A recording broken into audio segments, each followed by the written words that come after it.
All right, here with Coach O'Neill after the series sweep over Francis Marion. Last time we did one of these, you said these two games were going to be really close down to the wire and you needed to play really well as a team to win both, and you did just that. So what were your overall thoughts on today's doubleheader and winning two gritty games? Oh, I agree with you wholeheartedly. They were both two gritty games. They could have went either way, both games. We just did just enough to win both of them. I thought we pitched it very well in both games. I thought we had some timely hitting in both games that allowed us to stay out in front with it. I'm very proud of the way the guys came out today and how they prepared and how they executed.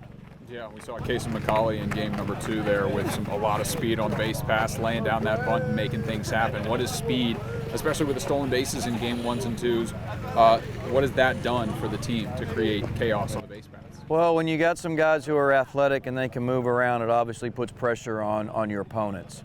And we've got a few guys in our lineup that definitely have that kind of athleticism, so that allows us to continue to put pressure, and when they are on, we want that pressure, and it forces the other team, they got to make plays. And sometimes the other team, when there is that athleticism, they speed up themselves, and that's where they make a mistake. Yeah, and you talked about the starters a little bit already, but really good starts from Brandon Coons and then Jonathan Jacobs today to set the tone at the start of the game.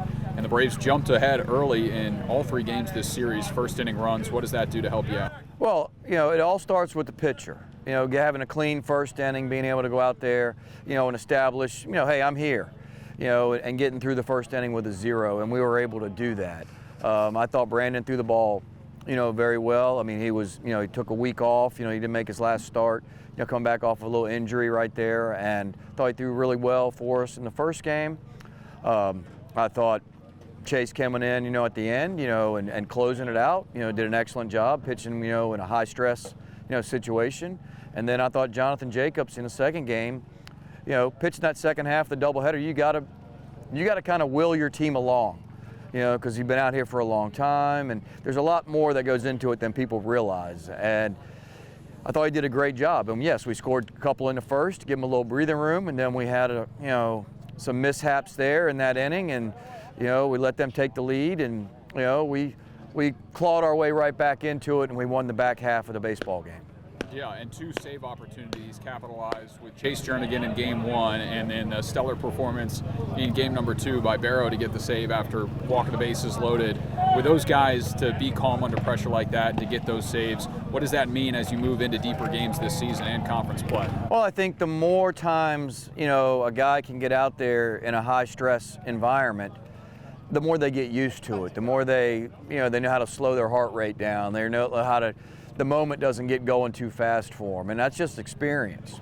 And it's good to see Luke what he did. I mean, he got himself in a little bit of a jam, and he worked himself right out of it. And Chase in the first game, just went out and took a few deep breaths and made some quality pitches. So yes, seeing those guys being able to pitch in that kind of environment definitely helps our team, helps me make decisions as far as who do you want in the game, at the very end. Well, a big sweep, congratulations, and 800 wins for you in your career, so congratulations on that as well. Oh, thank you very much.